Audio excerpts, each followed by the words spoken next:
ಚೂರು ತಾಯಿಸ್ಬೇಡಿ ಕಂಬಕ್ಕೆ ಮತ್ತೆ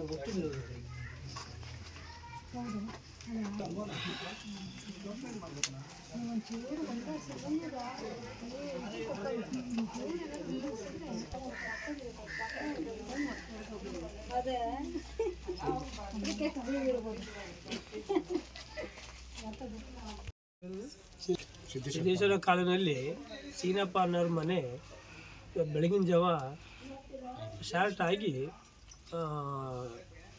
ಬೆಂಕಿ ಹಚ್ಚಿ ಅದು ಸುಮಾರು ಬಹುಶಃ ಒಂದು 80% ಸುಟ್ಟೋಗಿದೆ. ಮತ್ತು ಪಕ್ಕಕ್ಕಿರೋಂಥ ಮನೆಗೂ ಸ್ವಲ್ಪ ಡ್ಯಾಮೇಜ್ ಆಗಿದೆ, ಬೆಂಕಿ ತಗಲಿ ಸುಮಾರು ಡ್ಯಾಮೇಜ್ ಆಗಿದೆ. ಇವರು ಹಿಂದೆ ಅವರು ಸುಮಾರು 4 ಜನ ಹೆಣ್ಮಕ್ಳು, ಮುಂದ್ಗಡೆ ಮನೇಲಿ ಹೆಣ್ಮಕ್ಳು ಇದ್ದರೆ ಅವರು ತಂದೆ ತಾಯಿ ಹಿಂದ್ಗಡೆ ಇದ್ದಂಥ ತಂದೆ ಮಗಳು ಹಿಂದ್ಗಡೆ ಮನೇಲಿ ಇದ್ದಂಥ ಸಂದರ್ಭದಲ್ಲಿ ಬೆಳಗ್ಗೆ ಹಿಂಗೆ ಆಗಿದೆ. ಆದರೆ ಈಗ ತಕ್ಷಣ ಸರ್ಕಾರಕ್ಕೆ ನಾವು ಏನಪ್ಪ ಅಂದರೆ ಅಧಿಕಾರಿಗಳಿಗೆ ಹೇಳೋದು, ಬಂದು ಪರಿಶೀಲನೆ ಮಾಡಿ ಅವರಿಗೊಂದು ಹೊಸ ಮನೆನ ಅಥವಾ ಪರಿಹಾರ ಏನು ಡ್ಯಾಮೇಜ್ ಆಗಿದೆ ಅದಕ್ಕೆ 100% ಪರಿಹಾರ ಕೊಡಬೇಕು. ಅದಕ್ಕೆ ಸಂಬಂಧಪಟ್ಟಂಥ ಇಲಾಖೆಯವರ ಹತ್ರ ನಾವು ಸಹ ಗಮನಕ್ಕೆ ತರೋ ಅಂಥ ಕೆಲಸ ಮಾಡ್ತೀವಿ. ಮತ್ತು ಪಂಚಾಯತ್ ಸಮಿತಿ ಅಧ್ಯಕ್ಷರು ಇಲ್ಲೇ ಇದ್ದಾರೆ, ಇಲ್ಲಿ ಕ್ಷೇತ್ರದ ಸದಸ್ಯರುಗಳು ಇದ್ದಾರೆ.